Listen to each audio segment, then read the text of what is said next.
Hello dear students. In, Hello dear students. In this session, we will discuss few important MCQs of dermatology, and I have selected 50 MCQs, and I have categorized it into 4 sections. In section 1, I'll be taking one-liners. In section 2, I have kept clinical MCQs. In section 3, I have kept image-based questions, which are very important, and most of the time you must have seen that we have image-based questions from dermatology. And in section 4, I have kept some all except kind of MCQs, right? So starting the session with one-liner MCQs. The very first question is about Opit sign. So Opit sign is seen in. Now, what is Opit sign? If you remember one Grattage test, where if we remove the scales of psoriasis, the removal of scales, it leads to pinpoint bleeding. So this is what is known as the Opit sign. The removal of scales leading to pinpoint bleeding, that is known as the Opit sign, and that is classically seen in psoriasis, right? So this is a feature of psoriasis. Now here, one should not confuse psoriasis with pemphigus. Pemphigus is a different entity where we see flaccid uli, right? And lupus vulgaris is a type of skin tuberculosis without any affection of the underlying tissue. So this is a type of skin without affection of underlying tissue.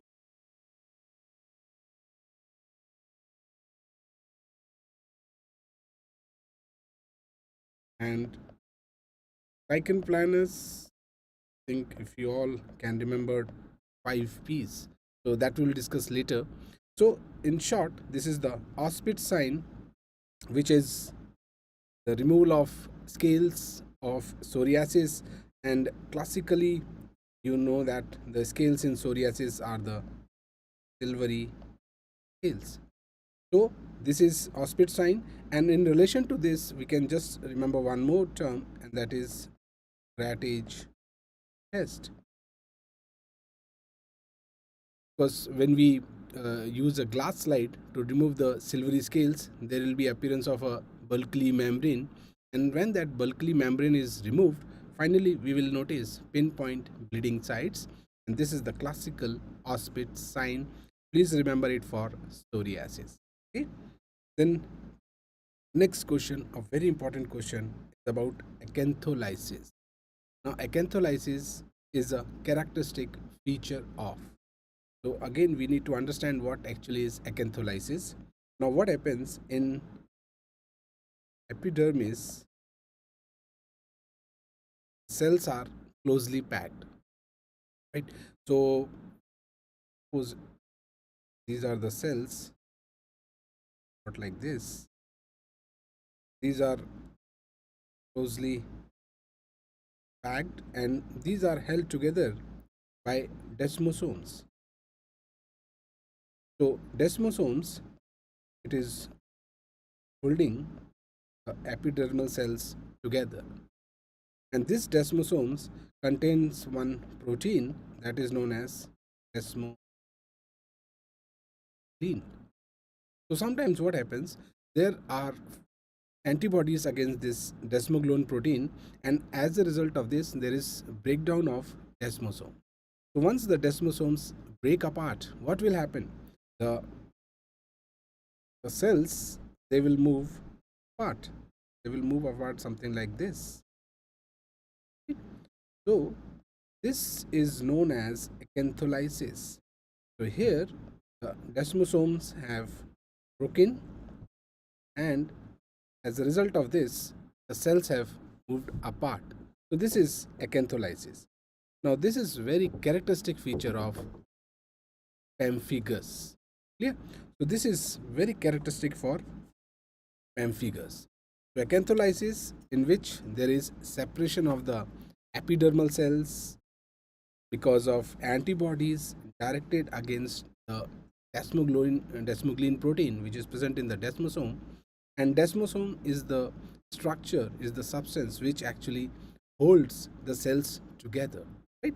So this is acantholysis, and this is a classical feature of pemphigus. Now it can be seen in pemphigus vulgaris. There is one more variant, that is pemphigus foliaceus. So, and both the entities, they differ in the site of acantholysis. In pemphigus vulgaris it is suprabasal, whereas in pemphigus foliaceus it is subcorneal, that is just below the stratum corneum, right? So this is acantholysis, and please remember it for pemphigus. That's very important. Now in pemphigoid, it is at the level of, there is pathology at the level of dermoepidermal junction, right? Again, there is no acantholysis, and the pathology in dermatitis herpetiformis is again at the level of dermoepidermal junction, but no acantholysis. Yeah. And psoriasis, we all know that it is not a Bullless disorder. It is characterized by silvery scales, and especially involving the sensor aspect of the body, right? So please remember acantholysis for pemphigus. It can be pemphigus vulgaris, or it can be pemphigus foliaceus. Okay? So in pemphigus vulgaris, the site of acantholysis is suprabasal, means just above the stratum basale, and in case of foliaceus this is subcorneal, means just below the stratum corneum. So please remember acantholysis for pemphigus. Okay, now moving forward to next question, and this is about tense Bullless lesion. Now here, the moment you hear you see the word tense, the answer has to be Bullless pemphigoid, right? So here the answer has to be Bullless pemphigoid. Now one might say that pemphigus is also a Bullless disorder. So if we just differentiate the two conditions, the pemphigus and Bullless pemphigoid,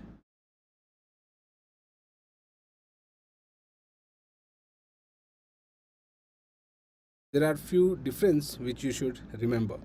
Number one is the nature of the lesion, right? So nature of bully. In pemphigus, these are flaccid.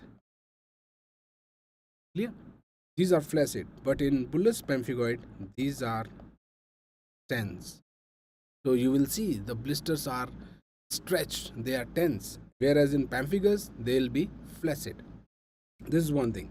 Then number two, oral cavity lesions, involvement of oral mucosa. This will be present in pemphigus, and there is no involvement of oral cavity in Bullless pemphigoid. Then third point which you should remember is the acantholysis. And we just discussed that acantholysis is loss of coherence between the epidermal cells, and this is a feature of pemphigus, and it is not seen in Bullless pemphigoid.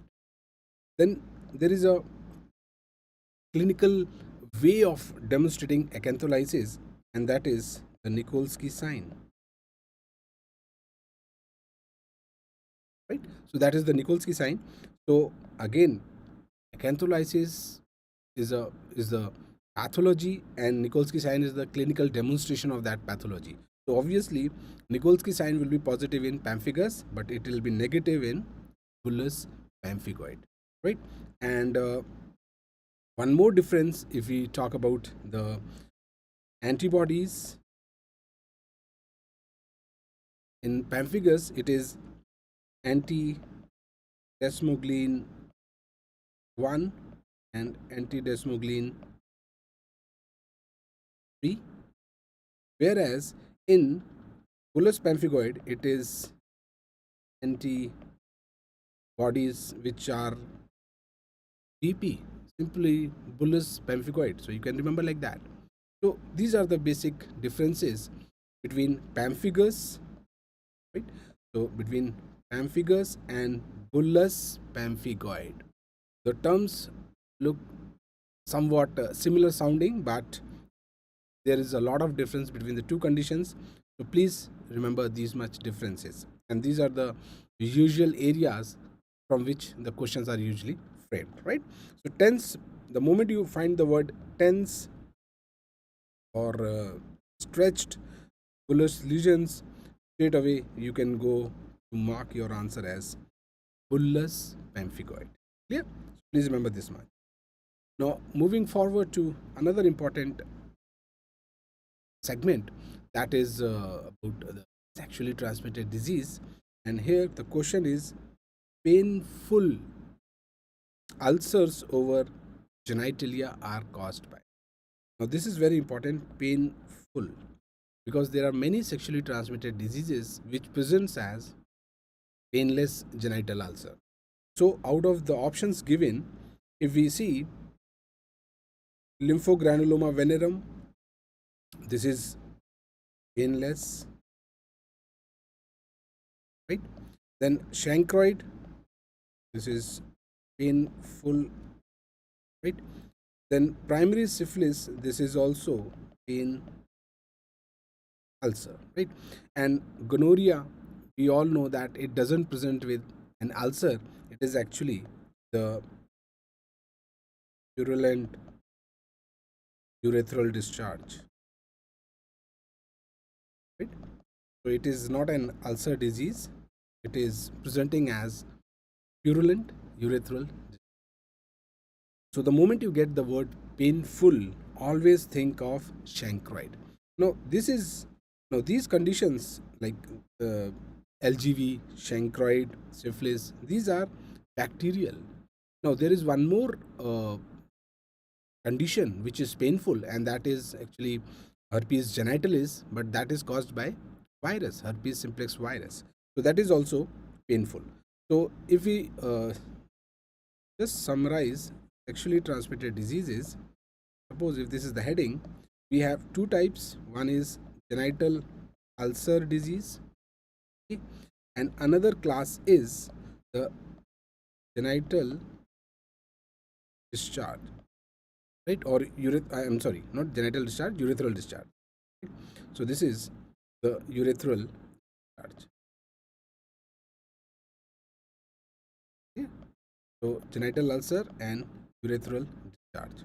Now in genital ulcer disease, we discuss 5 conditions. One is of course syphilis, which is painless indurated ulcer known as hard chancre.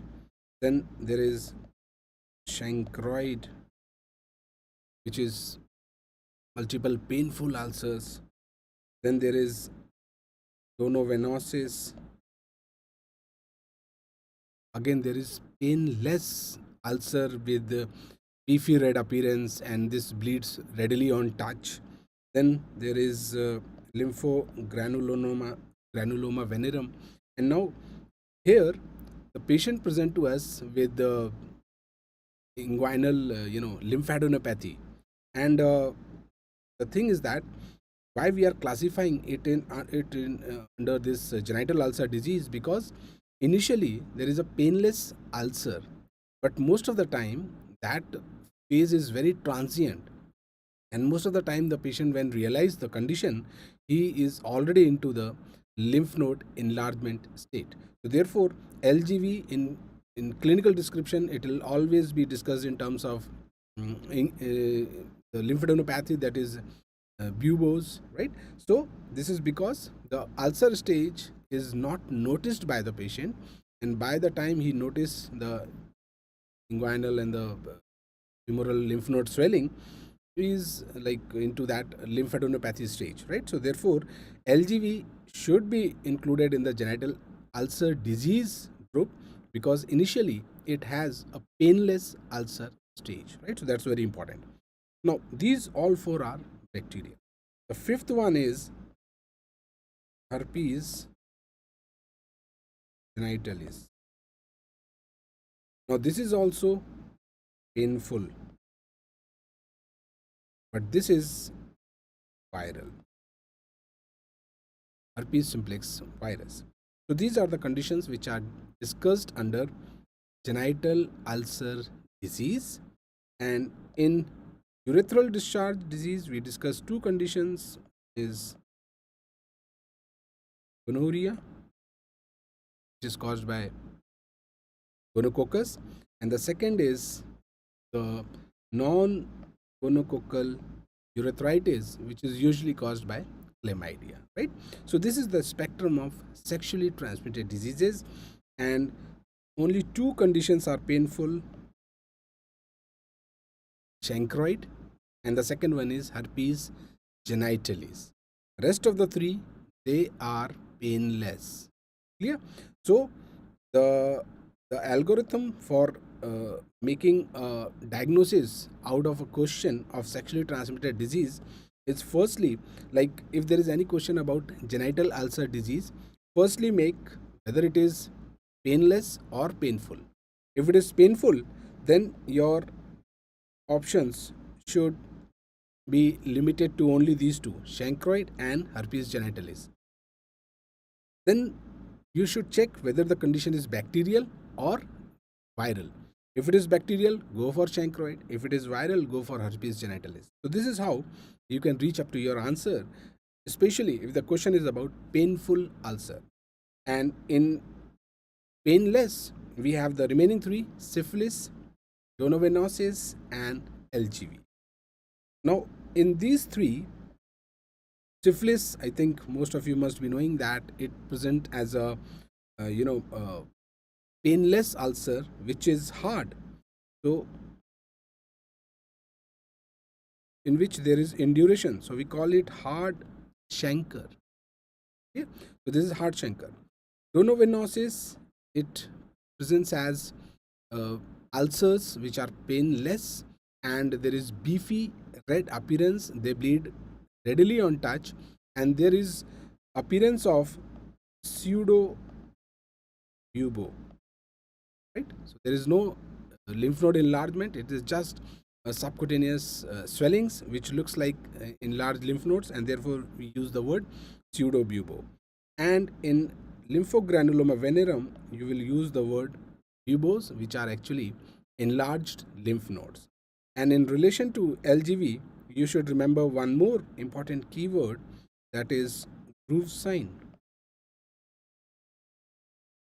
Right? So please remember groove sign, and this is actually the enlargement of the inguinal lymph node and lower down the femoral lymph node, and the area which is occupied by the inguinal ligament, it gets converted into a groove. So that is the classical groove sign for lymphogranuloma venerum.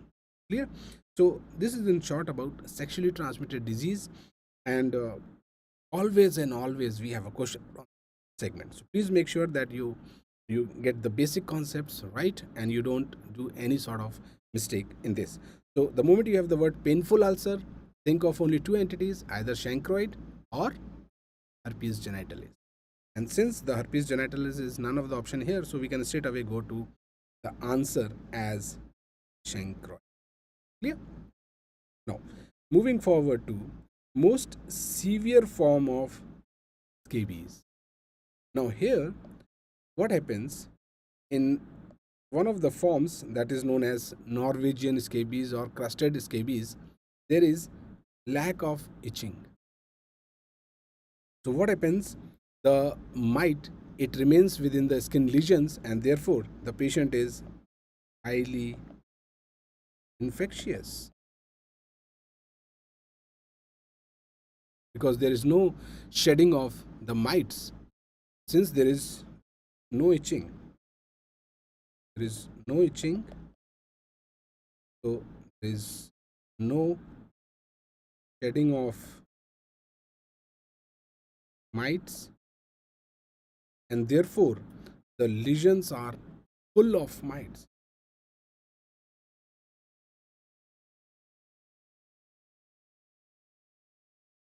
Yeah. That's why this form, that is Norwegian or crusted scabies, is, is considered to be the highly infectious form of scabies because the skin lesions are full of mites. Yeah. Now, moving forward to one very favorite question, that is coral red fluorescence on Wood's lamp examination. So, this is how the coral red fluorescence looks like, and this is classical for erythrasma. I think most of you must be knowing this. So, this is coral red fluorescence on Wood's lamp examination. Then, moving forward to atopic dermatitis. And as the term here is atopy, I think most of you will understand that it is usually allergic, and here we need to go for clinical evaluation to make a clinical diagnosis of atopic dermatitis. Now, this condition is also known as itch disease. There is so much of itching that this condition has been named as itch disease. So here we need to go for a clinical evaluation to reach up to a diagnosis, and the criteria which we use is the Hennepin and the Rajka diagnostic criteria. Hennepin and Rajka diagnostic criteria for atopic dermatitis, and here we have major criteria and minor criteria. Right?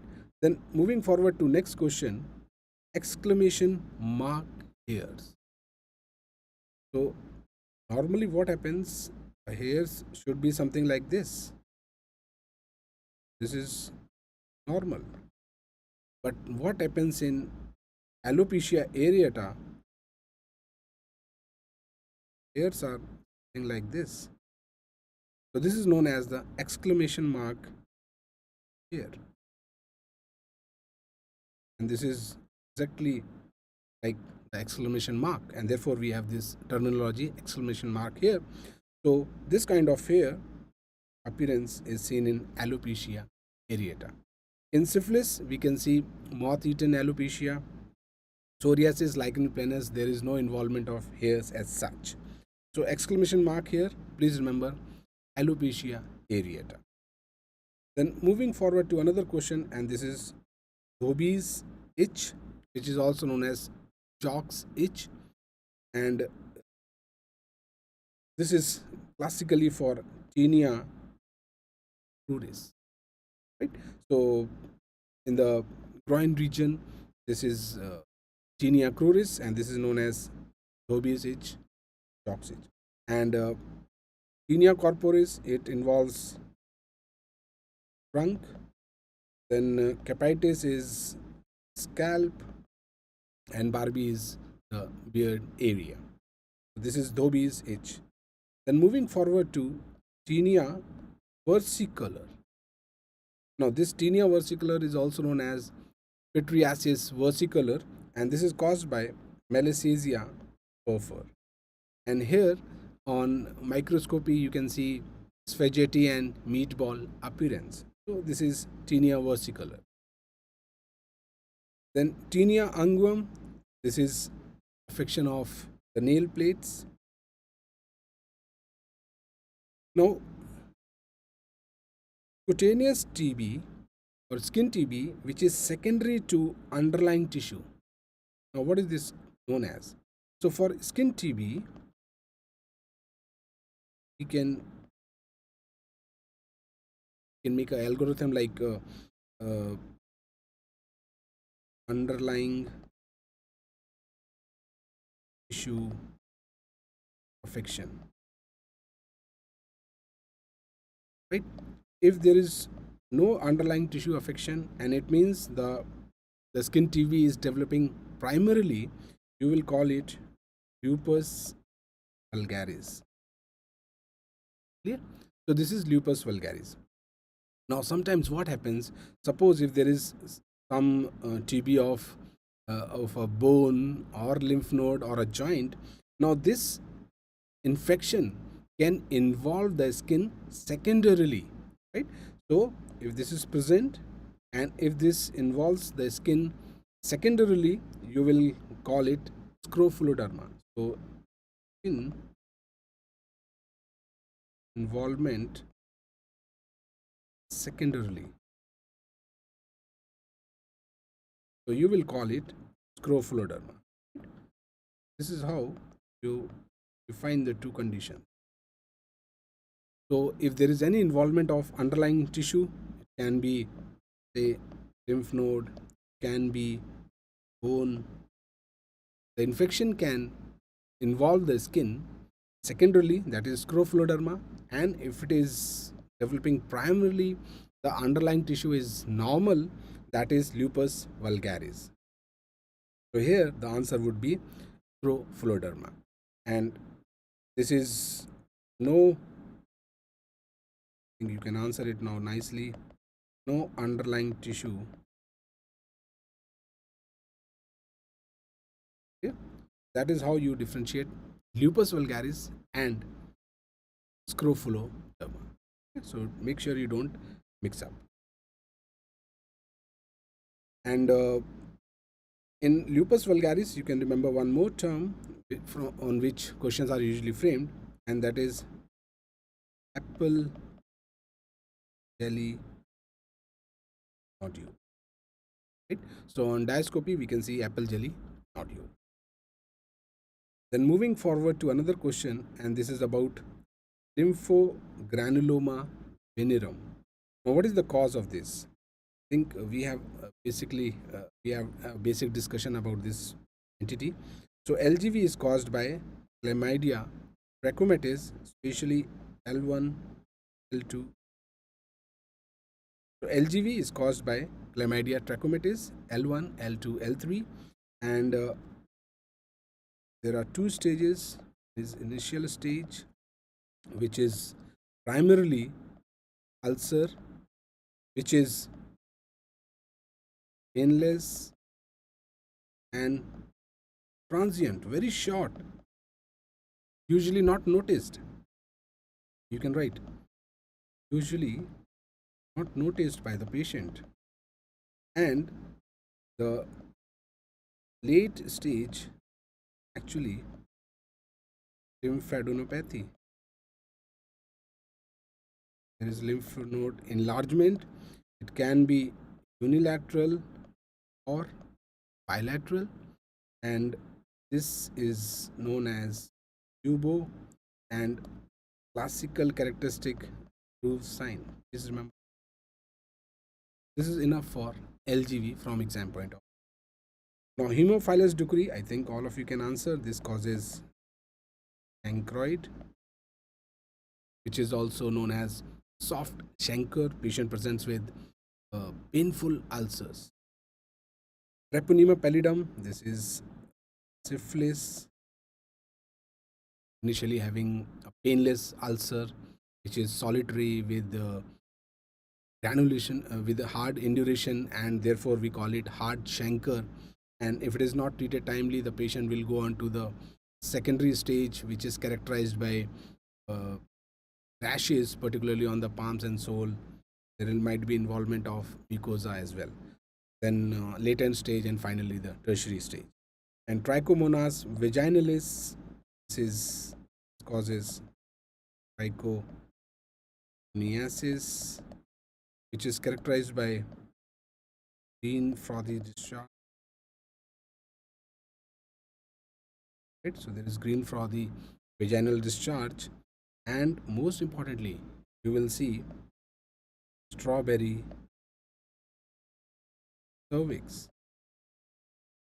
Okay? So there is strawberry cervix, and on microscopy we can see motile Right. Yeah, so this is trichomoniasis. Now moving forward to another question, that is characteristic lesion of scabies. Most of you can answer. This is classically furrow. This is furrow.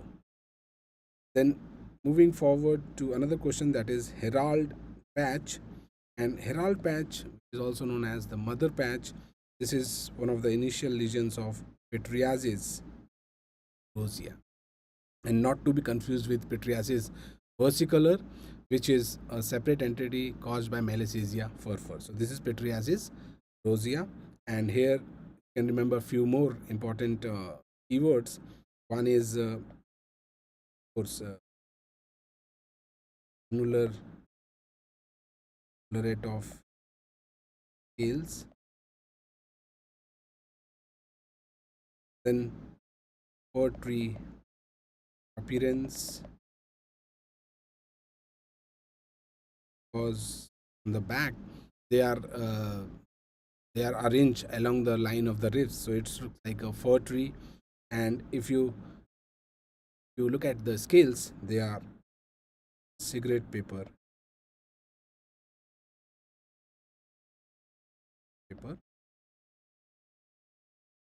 Fine. So this is enough for pityriasis rosea, and most of the time you have these keywords from the question. Pemphigus we have already discussed. In psoriasis, the classical thing is silvery scales involving the extensor aspect of the, yeah. So this is the end of this one liner segment. Now moving forward to clinical MCQs. Now here one of the question is about a person having mild urethral discharge, and this is particularly after sexual exposure. Now what drug should be used to treat such a patient? Now in such cases, firstly we have to reach up to the diagnosis, then only we can think of the answer, right? So if you look at the type of discharge, this mild urethral discharge, and when we were discussing sexually transmitted diseases, we discussed two groups. One is genital ulcer disease, and another was the urethral discharge, right? So another was urethral discharge. Now in this we took two conditions. One is gonorrhea, and second was non-gonococcal urethritis. In gonorrhea, the discharge is thick and purulent. Okay? And in non-gonococcal urethritis, it is slightly watery. So, and as the name suggests, this is caused by gonococcus, and this is mainly chlamydia trachomatis. So, looking at this case history, this is a case of non-gonococcal urethritis. So this is a case of non-gonococcal urethritis, and since non-gonococcal urethritis is caused by chlamydia trachomatis, so we will give azithromycin. So it is to be treated azithromycin, and what we give, 1 gram single oral dose.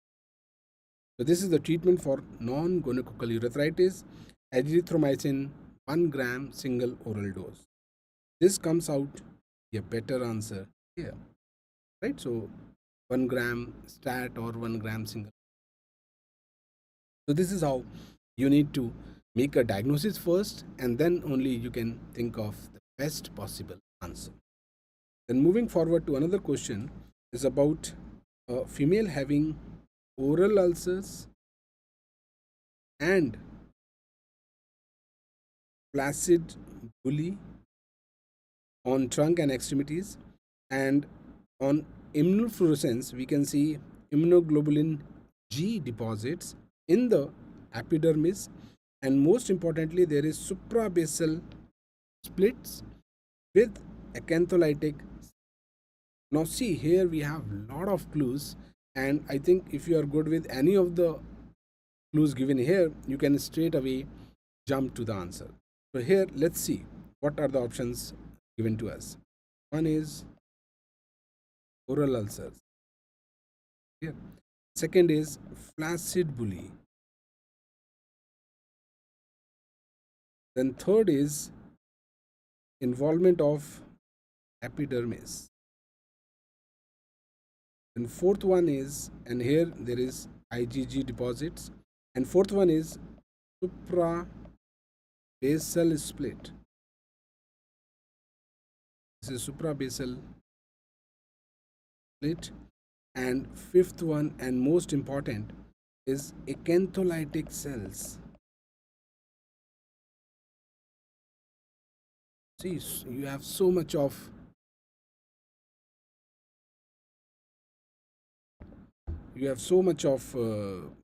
clues over here, and if you know flaccid bully, you can straight away jump to your answer as acantholytic cells, again a feature of acantholysis. So here the answer will come out to be pemphigus vulgaris, right? So in pemphigus vulgaris you will find suprabasal split. It means the acantholysis is just above the stratum basale. Acantholytic cells, now what happens, the usual cells are somewhat like this, but our acantholytic cell, it will become almost round shape and nucleus will be somewhat like this. So this is the acantholytic cells, which is usually seen on the Zank smear. Yeah. So classical description for pemphigus vulgaris. So suprabasal split, again I am repeating, this is for pemphigus vulgaris. Yeah.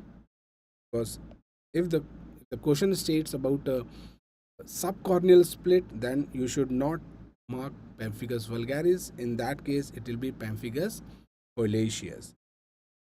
Pemphigus foliaceus.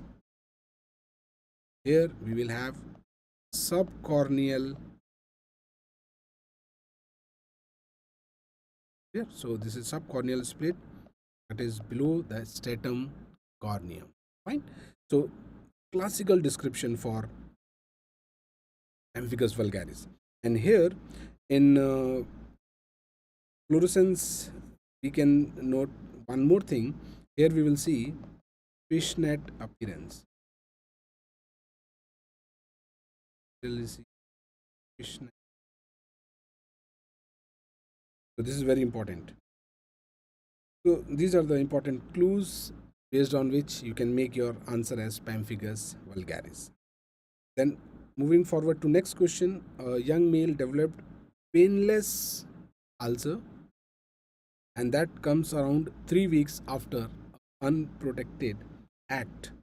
So what is the likely diagnosis? Now again here you can see the word painless, and it is coming around say 21 days. This is classically going in favor of chancre, and this is actually primary place, the heart chancre, the painless, right, and ulcer with induration. So that's why we call it heart chancre. Yeah. So this is the classical description, and the incubation period is somewhere between, right, the incubation, it can be from 10 to days, and usually this is around 3 weeks on an average. Okay. So this is classically the description for heart chancre, the primary syphilis stage.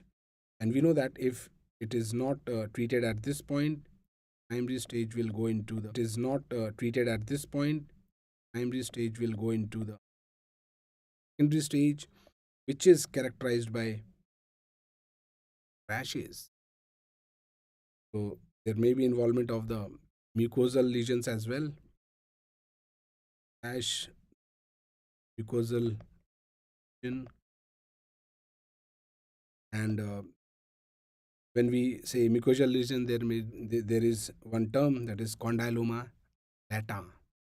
Should not be confused with condyloma acuminata of human papilloma virus, or the genital warts. So this is mucosal lesion. Here we can write lata. Then after secondary, fellow will go into latent stage, where there are no clinical manifestations, but if you do clinical test, you can diagnose syphilis. And after this, the fellow will go into the tertiary stage, where there will be involvement of the nervous system or the cardiovascular, and this is characterized by clear. So this is in short about the progression of syphilis for a period of time. So anyway, painless genital ulcer, anywhere around 3 weeks, straight away you can go mark your answer as primary syphilis or heart shank. Then next question about a fellow having burning picturation and urethral, right? And after 4 weeks, he developed joint pains, which is involving both the knees and the ankle. There is redness of the eyes, and there are some. Now, what can be the diagnosis here? Now, if you see here, previously there is some burning micturition, so it can be a feature. UTI, there is urethral discharge. Now he is having joint pains, so we will call it arthritis. One thing. Then secondly, he is having redness of eyes, and this is actually conjunctivitis. And previously there was urethritis. So the triad of these three findings is very suggestive of reactive arthritis or Reiter's syndrome. It is also known as Reiter's syndrome, which is the P27 positive. So this is Reiter's syndrome. Classically, remember these three findings: conjunctivitis, this will present as reddening of eye. In urethritis, there is urethral discharge, and arthritis, obviously, joint pain. Yeah. So this is classical history for Reiter's. Then moving forward to next question, a mage farmer has attended skin OPD with diarrhea, dermatitis, and mental retardation. Now, what is the likely diagnosis? Again, mage farmer means he'll be feeding on mage only, and he is having diarrhea, dermatitis, and you remember the third D, that is dementia. So, if you take these 3D, I can easily call it as a case of Allegra. So, this is the classical description for Allegra, and here we can see Casal's necklace. Casal's necklace, and this is because of deficiency of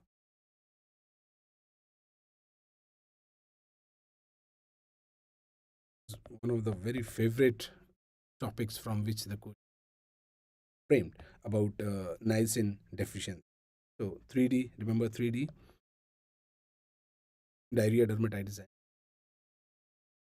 Now moving forward to another question, multiple necrotic ulcers in genitalia with tender, suppurative, unilateral inguinal nodes.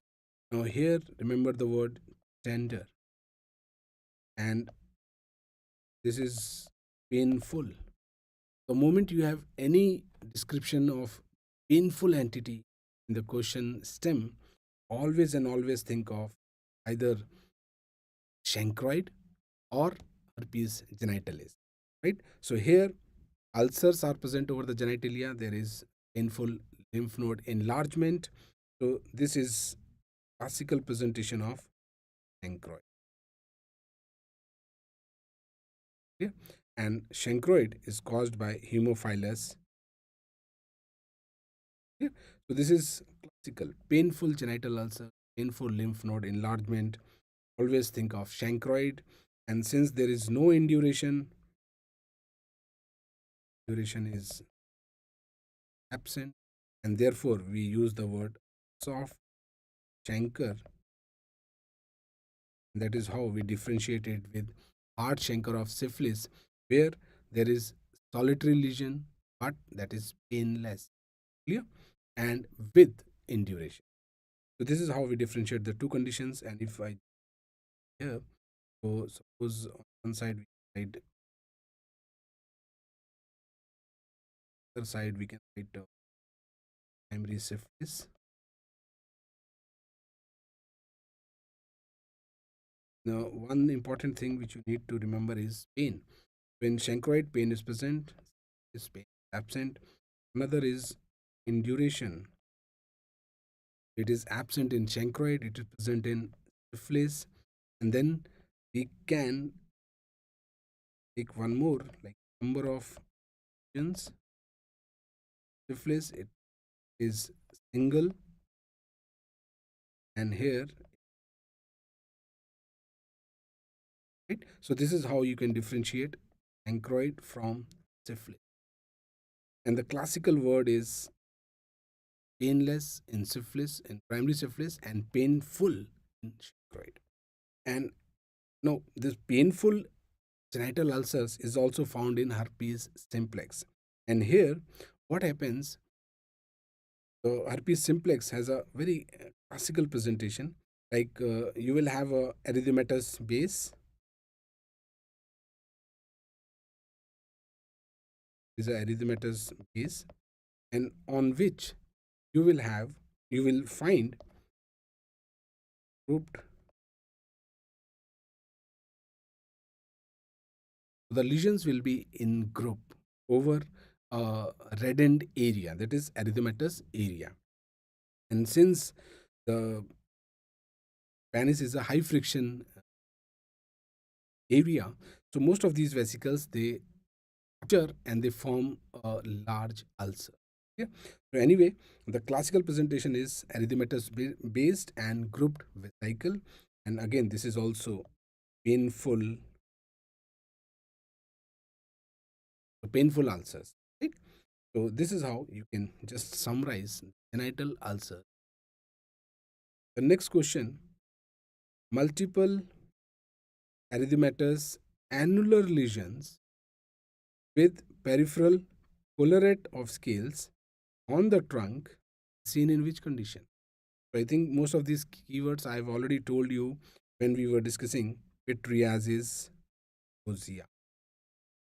So there are annular lesions, means somewhat circular, and collarate of scales means outer part they are attached to the skin, the inner part is free of attachment, and they are predominantly on the trunk.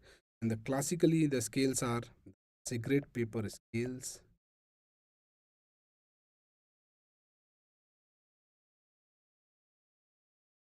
and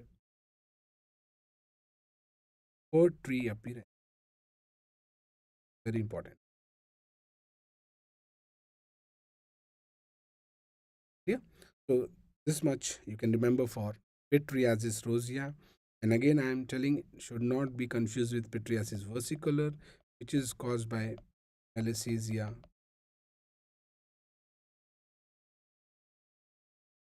Okay. So this is lichen planus. You can remember 5 P's. Discuss it later. And psoriasis. This is classical very scales extensor aspect.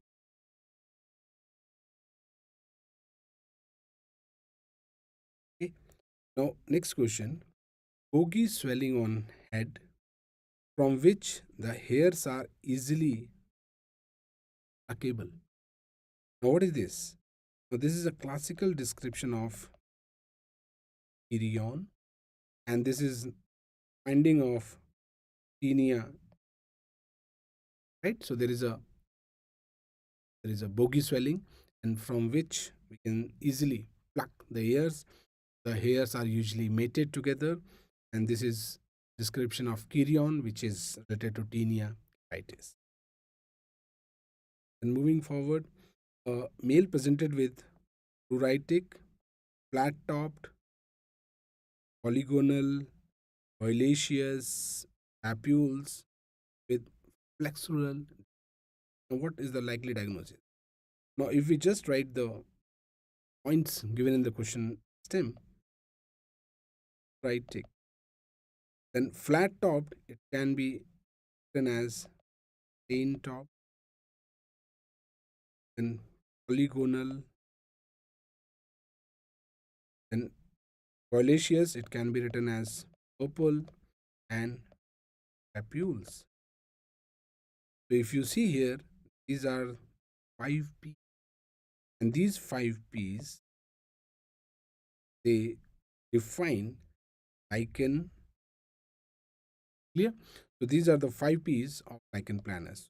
Plain top, it can be written as flat, and purple means.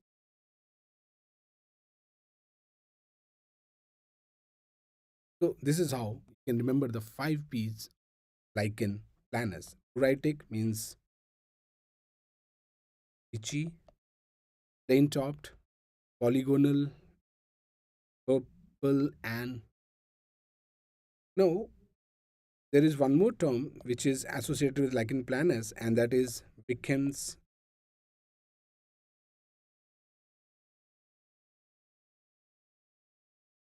Right? So Wickham's try can be seen on the top of lesions, and on microscopy we can see Max Joseph Tate. You can see Max.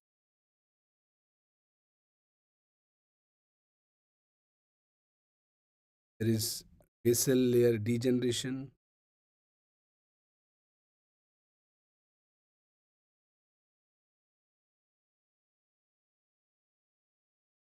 This is on microscopy, and also on inspection the nails we can see a classical finding that's known as pterygium.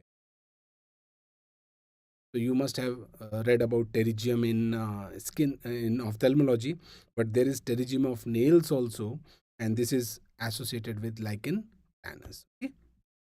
Now moving forward to another question: tense blisters with anti BPAG1 and anti BPAG antibodies. What is the diagnosis? Now here, the moment you get the word tense blister, there should be no doubt in your mind. The moment you find the word tense blisters, this itself is sufficient to make a diagnosis of bullous pemphigoid. Now here, the antibodies, anti-BP, that now BP is again what? You can remember for bullous, B is here. So the antibodies itself are explaining about the disease as such. Anti-BPAG1 and anti-BPAG2 antibodies, and tense blister. Now the characteristic word, the moment you have this, always you can go and you can make your answer as bullous pemphigoid. And some more words you can, some more keywords you can remember here. Number one, Nikolsky sign is negative. Sign is negative because Nikolsky sign suggests acantholysis, and since there is no acantholysis in bullous pemphigoid, so this test will be negative. And another is the area of involvement, that is dermoepidermal. So it involves dermoepidermal junction.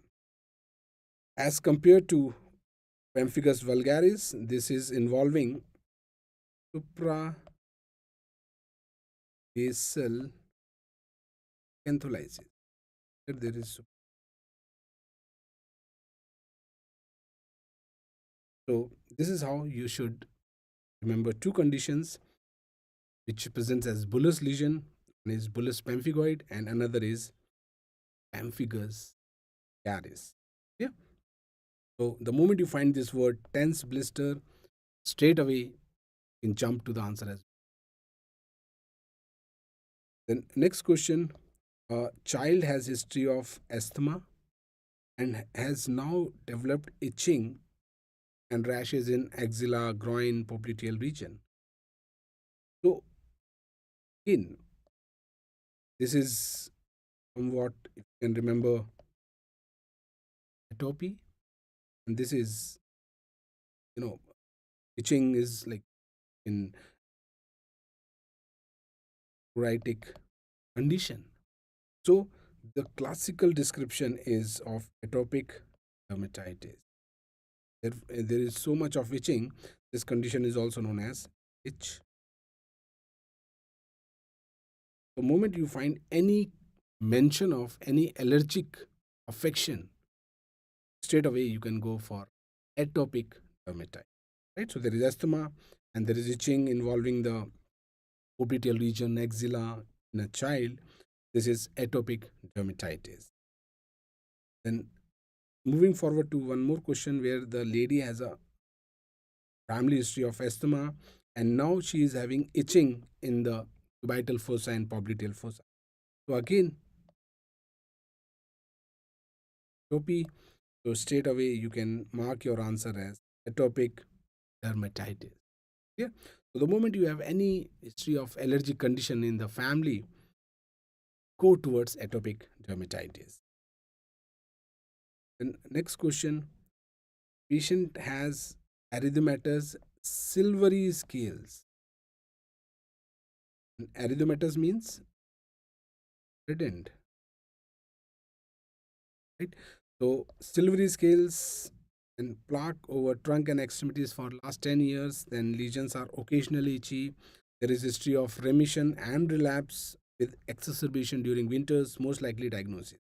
Now, the moment you have this particular word, I think there should be no confusion here in your mind that what is going to be the answer here. The moment you find the word silvery scales, simply jump onto psoriasis caries. So again, you can see plaques, and classically the description, the involvement will be extensor. So it usually involves the extensor aspect of the body. It can be elbows, it can be shin, it can be knee, it can be the back of the trunk or back of the neck. These are all extensor. Then one thing. Now there is one Cobner's phenomena.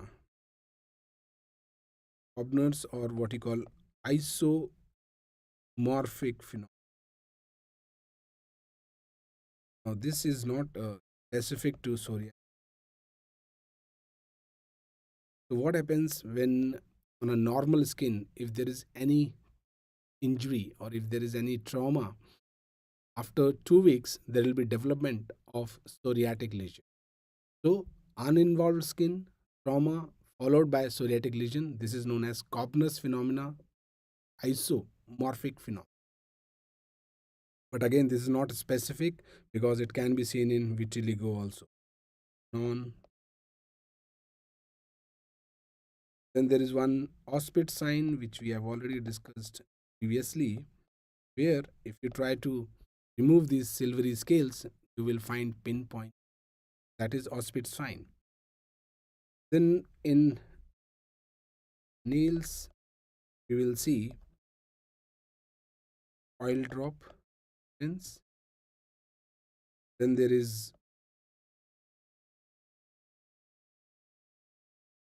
conic Now, this onycholysis again is not specific to psoriasis, can be seen in trauma or fungal infection as well. So, this is again,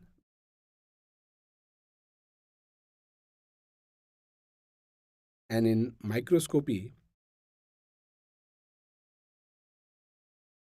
you can see Monroe microabscess and spongiform spatule of Gauguin.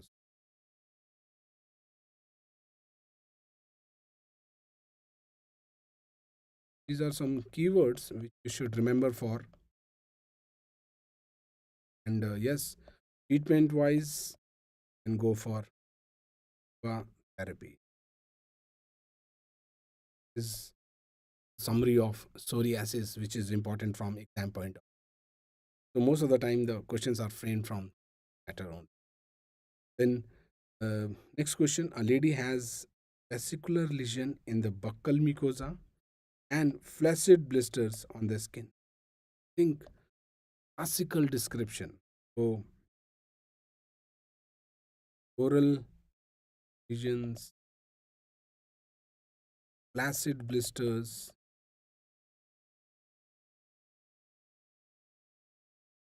2 points are sufficient to make a diagnosis of pemphigus. This is pemphigus. Clear? Oral lesions, flaccid blisters. Now remember, in pemphigus foliaceus, there is no involvement of oral cavity. So pemphigus foliaceus will not be the answer here, right? So oral lesions plus flaccid blisters, this is classically pemphigus. And how to differentiate the two conditions? Simply look for the site of acantholysis. In pemphigus vulgaris,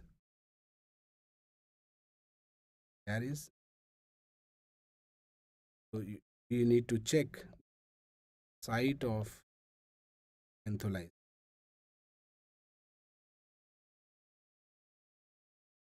In pemphigus vulgaris, it is suprabasal, and in pemphigus foliaceus, it is sub. Basal is stratum basal, corneal is stratum. Fine. So this is how you can make your diagnosis. So oral lesions plus flaccid blisters, we no doubt can make your diagnosis pemphigus vulgaris. Then next question: a case of Lepromatous leprosy was started on treatment, and then there is development of new painful red subcutaneous nodules which is associated with fever and arthralgia. Now what is this reactional state? So here you can just note down few points. One is Lepromatous leprosy, then second is new lesions, and third there is fever arthralgia, that is systemic involvement. This is systemic involvement.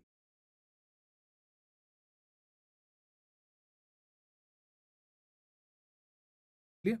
And that is manifested by fever, joint pains.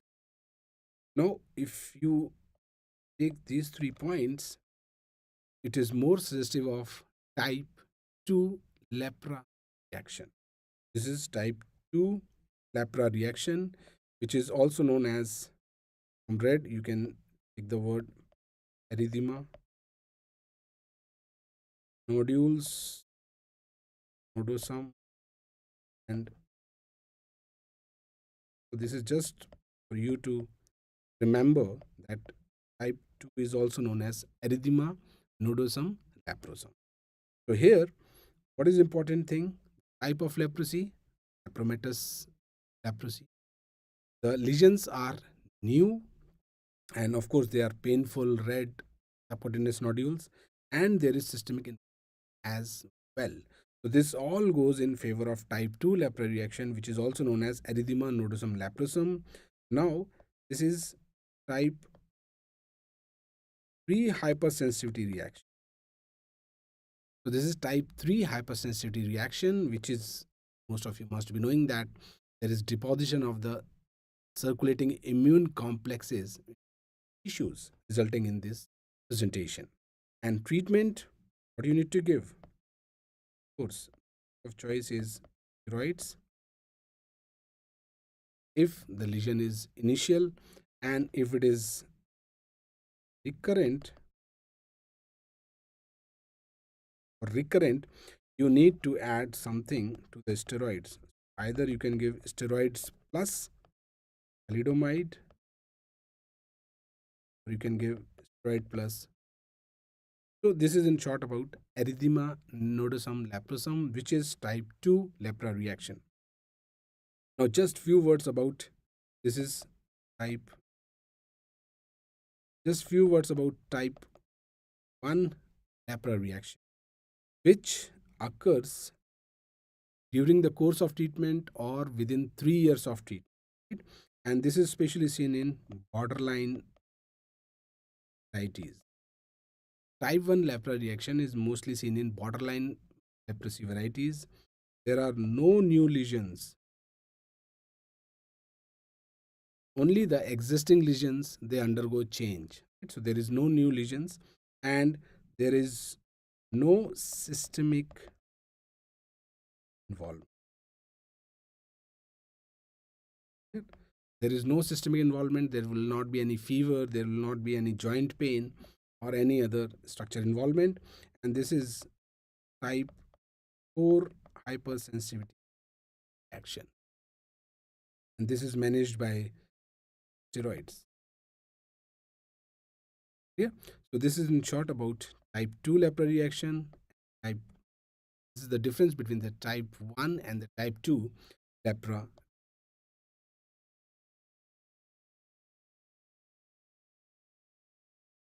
Type 2 and type 2 can develop anytime, before, during, or after treatment, but type 1 usually during the treatment or within 3 years. Yeah, so just remember this much, and you will never be wrong if there is any question about the lepra reaction. Then moving forward to the image-based questions. Now, such a presentation is seen in. Now, what we can see here, we can see onycholysis. This is showing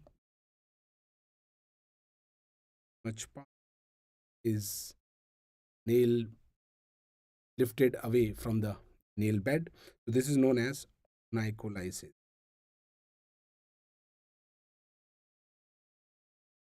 This is classically onycholysis, and onycholysis can be seen in many conditions.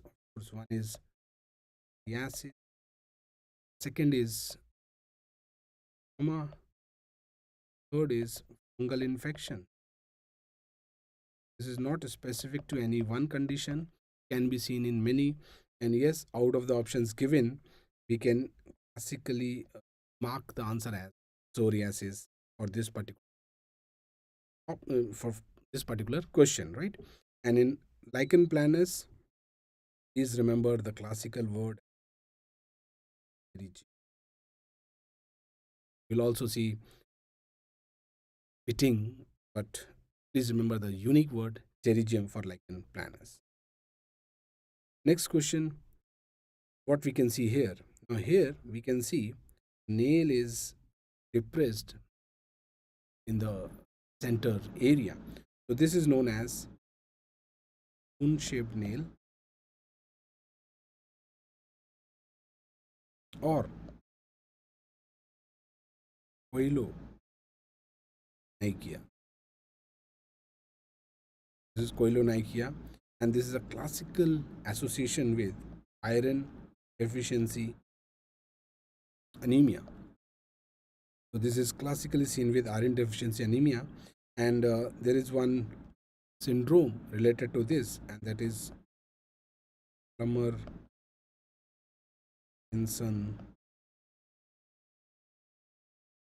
So here a lady, she had spoon-shaped nail, that is colonakia. There is post-cricoid web presenting as dysphagia. Right? So that is Plummer-Vinson syndrome, and this is considered to be a pre-malignant condition, the development of carcinoma. So this is spoon-shaped nail of colonakia. Then the next question is about drug of choice for the condition shown here. Now, if you look at the image, you can see that this is classical scabies. You can see here, principally affecting the web spaces or body folds. So this is scabies, and for scabies, the treatment of choice is local scabicide. This is 5% methrin. Right? So this is 5% permethrin. Topical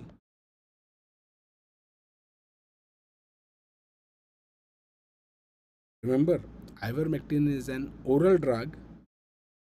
This is an oral drug, but it is not the treatment of choice for scabies. Yeah. So here we need to give a topical scabicide, which is applied below the neck area, and simultaneously we have to take care of the growths as well. So this is topical scabicide, 5% for scabies. Again, such lesions are suggestive of. So here what we can see the burrows, stratum corneum, and burrows are suggestive of scabies. There should be no confusion in this question.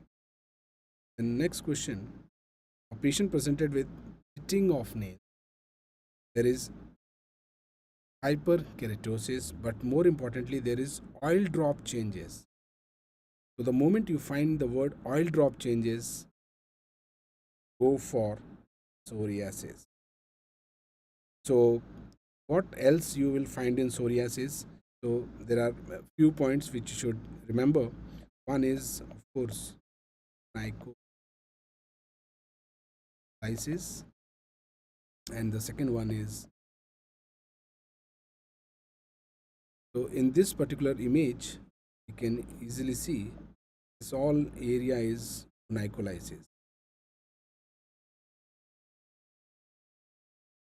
Fine. So onycholysis can be seen here, and pitting can be seen, and if you find the word oil drop, straight away you can go and you can mark your answer as psoriasis. Yeah, so this is a classical picture of psoriasis.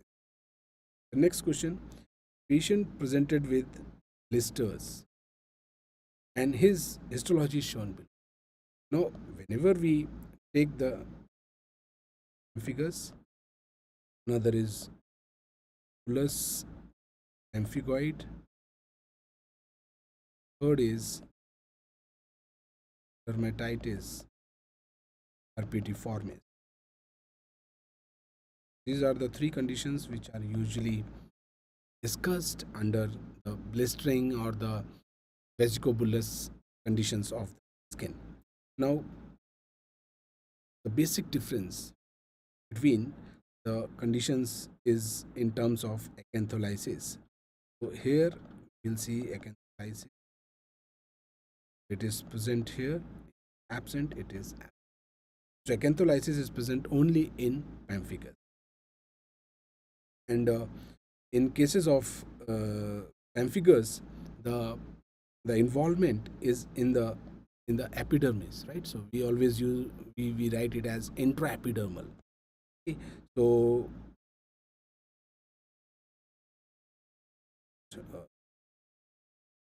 right, so if we just take the basic difference between the three conditions which present as blistering diseases in the skin, like one is pemphigus, another is Bullless emphigoid, third is dermatitis. So one of the important difference is acantholysis, which is seen only in pemphigus, and we have already discussed what is acantholysis. That is lack of coherence between the epidermal cells. It is not a feature of bullous pemphigoid or dermatitis herpetiformis. Then the clinical sign for acantholysis is Nikolsky sign. Since there is acantholysis, so we'll see a Nikolsky sign. Here there is no acantholysis, so no Nikolsky sign. Then another important difference is the site of involvement. This is intraepidermal, right? So intraepidermal. Now I am writing intraepidermal here because in pemphigus there are two varieties. One is pemphigus vulgaris, one is pemphigus foliaceus. So both of them, they are involving acantholysis within the epidermis, but the location is different. In vulgaris it is suprabasal, in foliaceus it is subcorneal. So grossly I have kept the word intraepidermal. Bullous pemphigoid, this is dermoepidermal junction, and this is also dermoepidermal, right? So this is few terms. Now coming to the image, now what we can see here, now this all vacant space, this is acantholysis, clear? And if you see here, this is the dermoepidermal junction. This is epidermis, this is dermis. This is dermoepidermal junction. So what we are seeing here, obviously one thing which you can see in the image is acantholysis. Secondly, it is just above the basal layer, because this one is the basal layer of epidermis. So it is just above the basal layer. So you can write it is supra. Right? So acantholysis, suprabasal.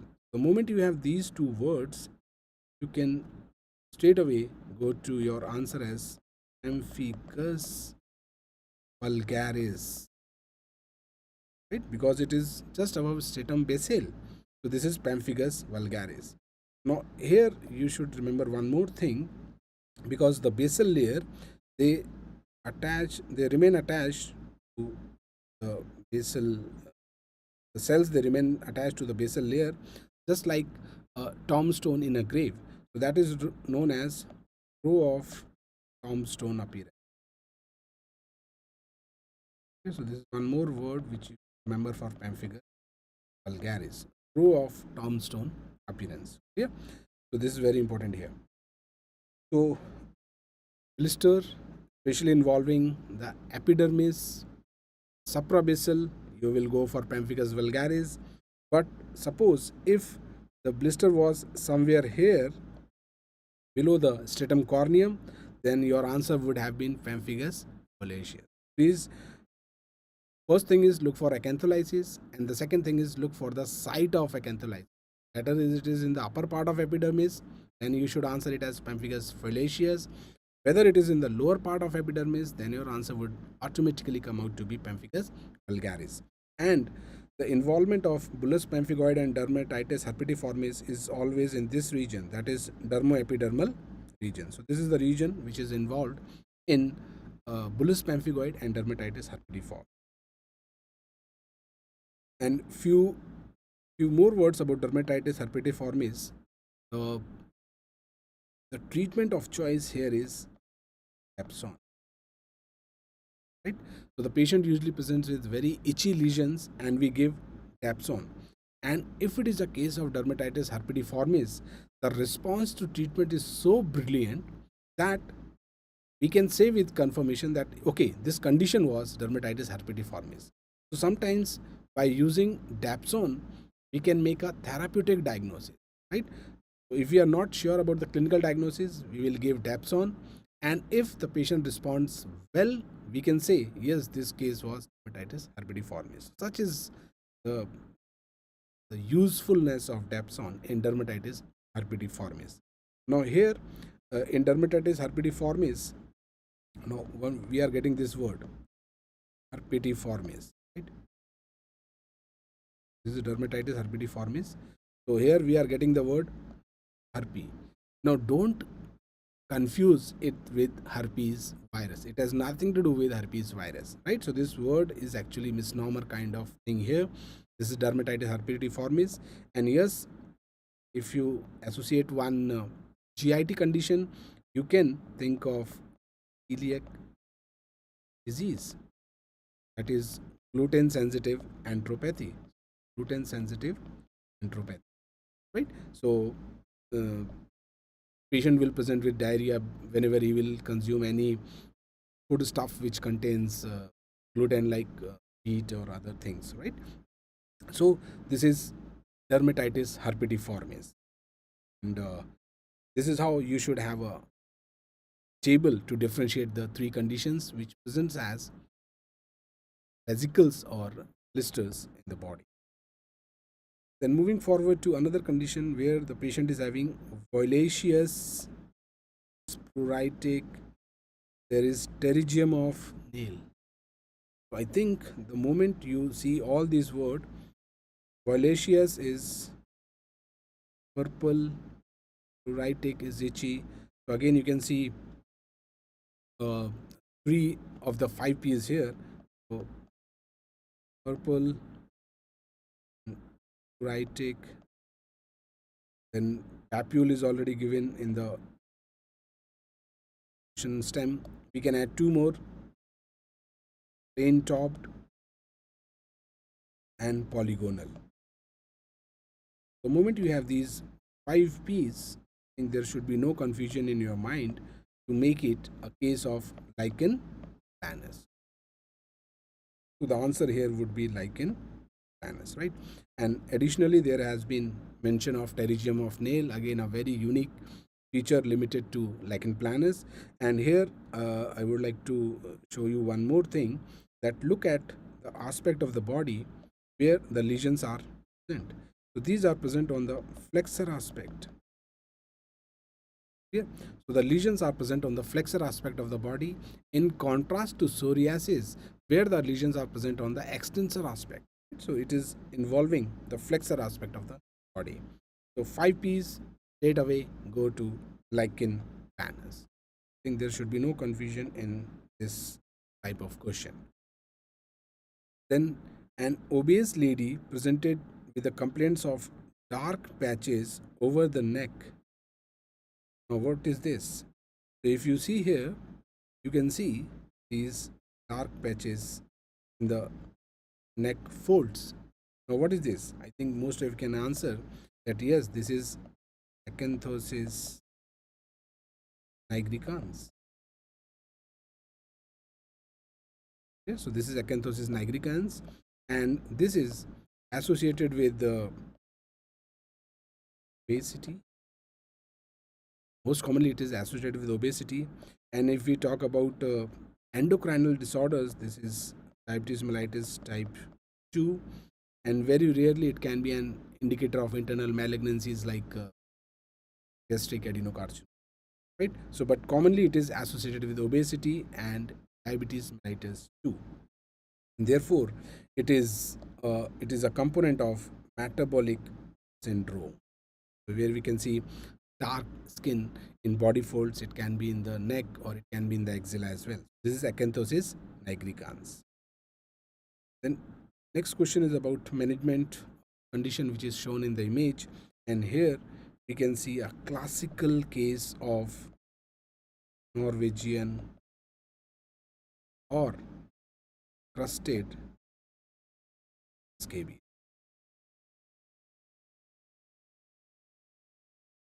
We previously discussed that there is no itching, and therefore the mites, they resides within the fissures over the skin, and therefore the patient is highly infectious. Now here we have to go for a systemic drug, and that is ivermectin. So for Norwegian we should give ivermectin, and yes, this can be added with topical herbicide. We can give 5% methrin also, but ivermectin should be used, right? So this is classical picture of Norwegian or crusted scabies, considered to be one of the highly infectious form of scabies, because we know that there is no itching, and hence the mites, they enjoy their stay within the crust. Now moving forward to one very important and very interesting condition, and which is shown in the image, and the treatment is being asked. So this condition is actually pediculosis corporis, means louse infestation of the skin. So you can see they're all body louse. These are the body louse here. Now the treatment of, no, this condition is also known as vagabond's disease. This condition is also known as vagabond's disease, and especially it is seen in wanderers and who don't take bath for weeks or months, and who don't change their clothes, right? So what happens, this parasite, it stays within the creases of the clothes also.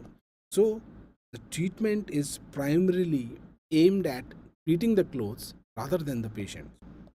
Wash the clothes in hot water, and we need to iron them, right? So in pediculosis corporis, the important thing is the treatment of clothes mainly. So it is the treatment of the clothes which is to be done properly. So washing the clothes in hot water, ironing them, drying them in sunlight, that forms the mainstay of treatment of pediculosis corporis, that is vagabonds. The next question, image has been shown, and classically it is showing three findings, and the moment you spot them, you will never be wrong in your answer. Number one is, look at the area of the body which is involved. Now this is involving the shin. So shin, and shin is what? Sensor aspect of the body, number one. Then you can see erythema, right? So redness, you can see redness, that is known as erythema. But classically what we are seeing here are the scales which are silvery scales. So the moment you have these three keywords, I think there should be no doubt in your mind that what is going to be the answer, and this is classically psoriasis. This is how a psoriatic lesion looks like. There is this erythematous base, you can say. There is silvery scales, and typically over the extensor aspect, it can be over the knee, shin, elbow, back of the neck. And the moment you remove these silvery scales, there will be pinpoint bleeding, and that is what classical Opit sign, which we have already discussed, right? So this is classical picture of. Now this question is actually defining the concept of isomorphic phenomena, that is also known as Cobner's phenomena. So in a normal skin, there is some form of injury, and later on there is development of lesions. Now whatever condition, suppose if we are taking psoriasis, so there will be development of psoriatic lesion. Just say if we are discussing psoriasis, so a normal skin, if there is any injury, and you can say after 2 weeks there is development of psoriatic lesions in that uninvolved part. So this is known as the Cobner's phenomena, right? So this is the Cobner's, which is also known as the isomorphic, right? So this is the Cobner's phenomenon. And again, I'll repeat, it's not specific to psoriasis. It can be seen in vitiligo or lichen planus as well. But this is the classical description.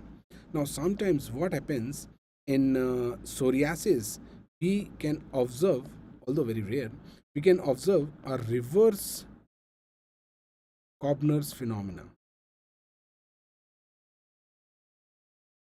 right? So a reverse Cobner's phenomena. Now what will happen? There was a skin lesion, then there is injury, and after that the skin become normal. So it is going exactly opposite to what we have seen. Like, this is Cobner's, but here it is going exactly opposite. So the site where the lesion was already there, if it is traumatized, it will become normal. So this is known as reverse Cobner. So this is just a rare finding in psoriasis. Clear? So Cobner phenomena, reverse Cobner phenomena. And when we talk about injury, it can be in the form of tattoo. Classical, the easiest of description of type of injury. So this is Cobner's phenomena. And Grattage test, I think all of you can understand, it is somewhat related to the Opit sign. In Grattage test, we will remove the silvery scales with the edge of a slide that will expose the Bullless membrane. And when we remove that Bullless membrane, we can see the pinpoint bleeding sites, and that is the classical Opit sign seen with psoriasis. Nikolsky sign, I think, should not be confused with anything related to psoriasis. This is a clinical test for demonstration of acantholysis. And we know that where we see acantholysis is amphigus. So if we give a tangential pressure around the skin near the site of the blister, there is shearing of layers of the skin. So that is showing acantholysis, and that is clinical demonstration. Then removal of psoriatic scales lead to this kind of presentation. Now what is this? The moment you remove the silvery scales, as you can see here, scales have been removed, and this leads to the appearance of pinpoint bleeding site. I think everyone can answer it by now. That is, it is nothing except classical Opit sign. And just to mention again, Grattage test is just a component of the Opit sign. So in Opit sign, we will finally see the pinpoint bleeding site.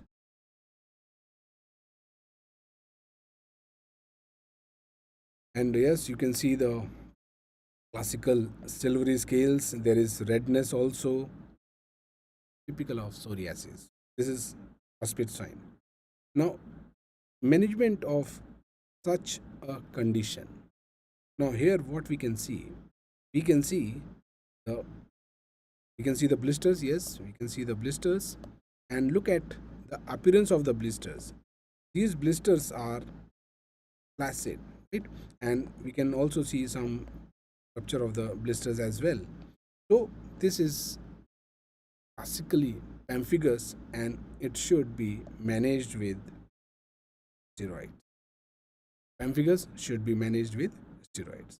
Yeah, you can see the flaccid blisters, and there is some rupture of the blisters as well, leading to erosion of the skin. So steroids are needed for management of pemphigus. Now moving forward to another question, and here a clinical condition is shown, and we have to answer about the management of this. Now what you can see here, classically you can see that one side is normal, right? And this side is affected. So the one point is this condition is unilateral. One point is that its condition is unilateral. Then secondly, there is redness, so we'll say erythema, and we will see plenty of vesicles which are arranged in group. So we write grouped vesicles.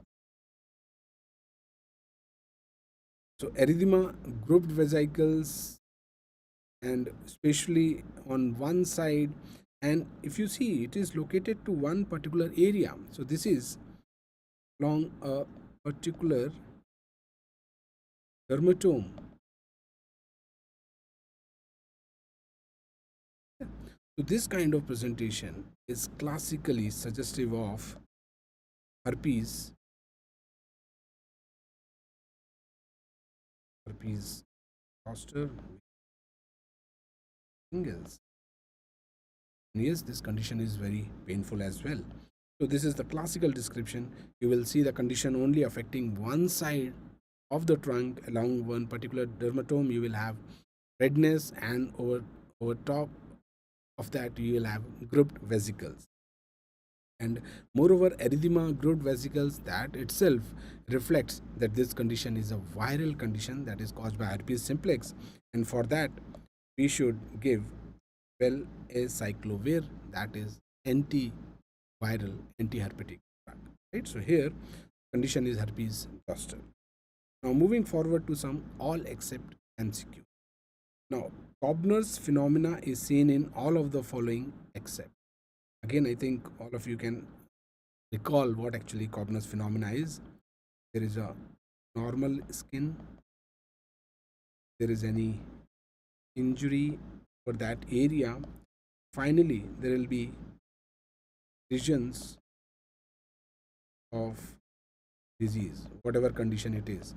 So this is the Cobner's phenomena, and since the lesions are developing for that particular disease, so it is also known as isomorphic.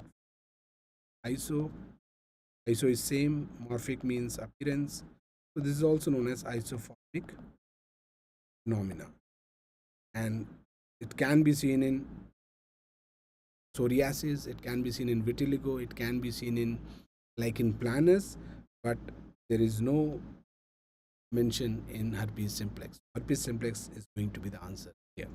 And in herpes simplex, what we will find, there is erythematous base over which there are grouped vesicular lesions. That is for herpes simplex cutaneous involvement. Then staphylococcus causes all of the condition except. Now here the one of the term is staphylococcus scalded skin syndrome.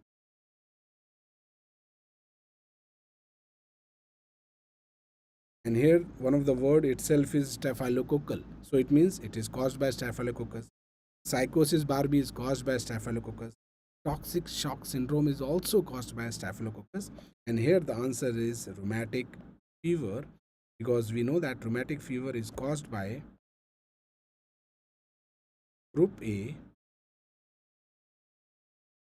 beta hemolytic streptococci.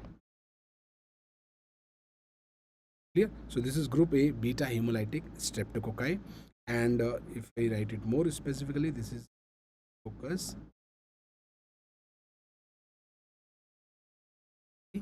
So group A, because we know that beta hemolytic streptococci are again classified based on Lancefield classification.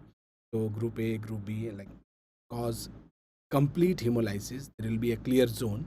So those streptococci are known as beta hemolytic, right? So the classically it is Streptococcus pyogenes. The answer here is rheumatic fever. Rest of the three conditions are caused by staphylo. Then moving forward to Hutchinson's triad. Hutchinson triad is one of the condition related to congenital syphilis.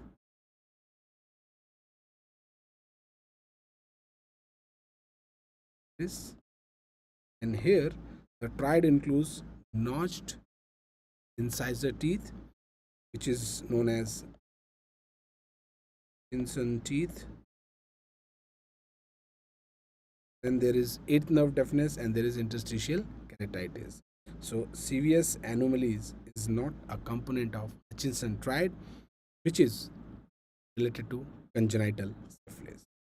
There is notched central incisors, which is Hutchinson teeth, eighth nerve deafness, and interstitial. Then moving forward to another question is about Nikolsky sign is positive in all of the following. Now Nikolsky sign, as I already told you, it is a clinical sign demonstrating acantholysis. Now one of the condition which you can remember now is pemphigus. So it is seen in pemphigus, and it is never seen in Bullless pemphigoid. So it is never seen in Bullless pemphigoid. And yes, apart from pemphigus, it can also be seen in toxic epidermal necrolysis, and it can be seen here. So Nikolsky sign, except so plaque formation. And here we already discussed that pemphigus is a blistering disease. The blistering or vesicobullous condition. So it is a blistering or a vesicobullous condition, and psoriasis, lichen planus, pityriasis rosea, all psoriasis, lichen planus, pityriasis rosea, all three are discussed in plaque formation condition. So this is enough for this session. I'm very sure that you might have enjoyed the session. Thank you.